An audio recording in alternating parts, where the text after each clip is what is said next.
तो okay guys, आप सबको जय मसीह की, प्रेज द लॉर्ड। आज एक विषय के ऊपर खास तौर से बात करेंगे। जो आपने देखा है, बहुत सारे लोग आशीष देते हैं, बहुत सारे लोग कहते हैं कि विश्वास से बोलो, विश्वास से करो।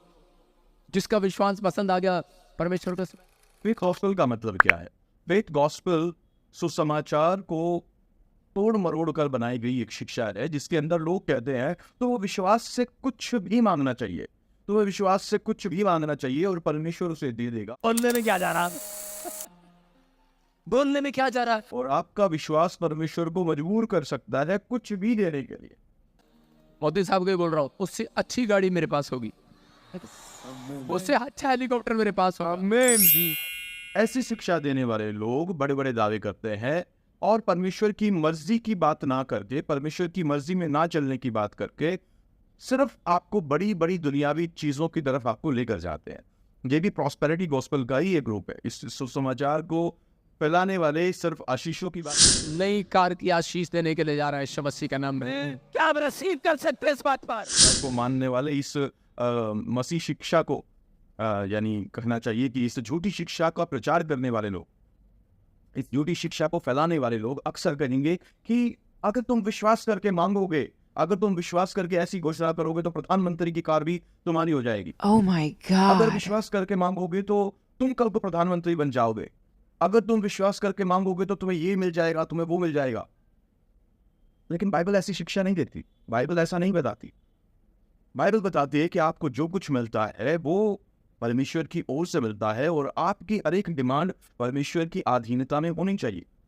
यीशु ने अपने चेलों को सिखाया कि तुम प्रतिदिन की रोटी मांगो। ये नहीं सिखाया कि तुम कुछ भी ओल जुलूल प्रभु से मांगो और अगर तुमको विश्वास है तो प्रभु तुम्हारे लिए वो कर देगा।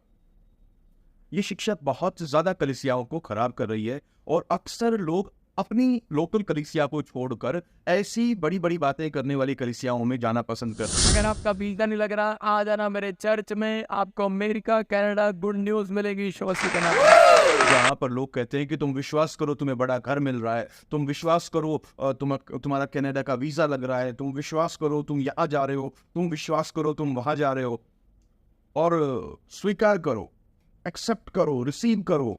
अगर तुम रिसीव करते हो तो ये प्रोफेसी तुम्हारे लिए है। मुझे गुस्सा आता है जब उसके लोग चिल्लाते नहीं है, जब उसके लोग रिसीव नहीं करते, जब उसके लोग सुस्त रहते हैं। आत्मा को जलन होती है, आत्मा चाहता है अंदर से कि उसके लोग रिसीव करें यीशु मसीह के नाम में। रिसीव करते हो तो ये प्रोफेसी तुम्हारे लिए है। लेकिन आप बाइबल में कहीं भी ऐसा नहीं पाएंगे। परमेश्वर की कोई भी भविष्यवाणी जिन भी भविष्यवक्ताओं के द्वारा दी जाती थी वो विशेष तौर से उसी व्यक्ति के द्वारा उसी व्यक्ति तक जाकर दी जाती थी। ऐसा नहीं होता कि रास्ते में वो उसके बारे में किसी और को बात कर रहा है और उसने उसको रिसीव कर लिया और उसके लिए वो पूरी हो गई। ऐसा कभी नहीं होता। लेकिन आज क्या हो रहा है, मैं ये बोल रहा हूं जो कोई रिसीव करना चाहता है इसको रिसीव कर ले। इस तरह नहीं होता।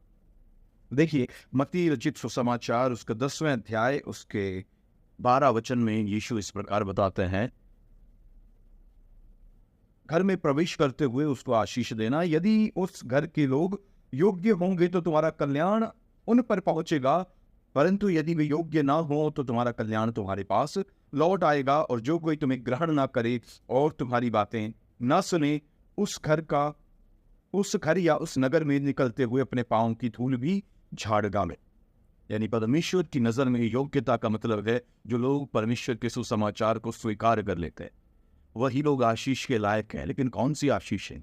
यहाँ पर जब प्रभु के ये लोग इनके पास गए हैं तो ये उनके लिए कल्याण बोलते हुए गए हैं कि तुम्हारे ऊपर कल्याण आए, तुम्हें प्रभु रिस्टोर करे, तुम्हारे ऊपर परमेश्वर की शांति हो, तुम अपने पापों से छूटकर परमेश्वर से तुम्हारा मेल मिलाप हो जाए।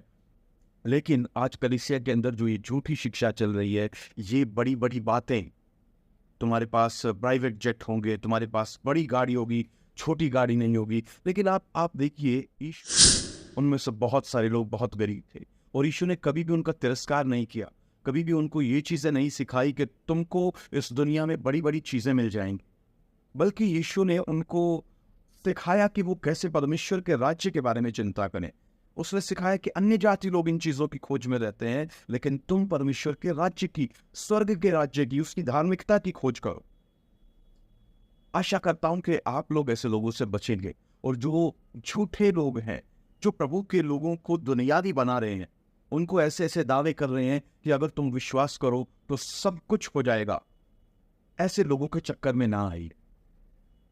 इस तरह की झूठी शिक्षा प्रचार करने वाले लोग जरूर अमीर बनते हैं, क्योंकि बहुत सारे लोग उनके पास जाते हैं, बहुत सारे लोग उनको दान देते हैं, बहुत सारे लोग उनके पीछे चलते हैं और ये सोचते हैं कि अगर हम इनको देंगे तो हमें आशीष मिलेगी। तो ये लोग जरूर अमीर हो जाते हैं, लेकिन इनके पीछे चलने वाले लोग और ज्यादा बुरी हालत में चले जाते हैं। क्यों? क्योंकि ना वो परमेश्वर के वचन की सच्चाई को जानते हैं और ना परमेश्वर को जानते हैं। तो परमेश्वर को जानिए, उसके करीब आइए और आप निश्चय आशीष पाएंगे। आप जरूर उसकी आशीषों के योग्य बनेंगे और उसकी आशीष आप पर ठहर जाएंगे। आप सबको जय मसीह की।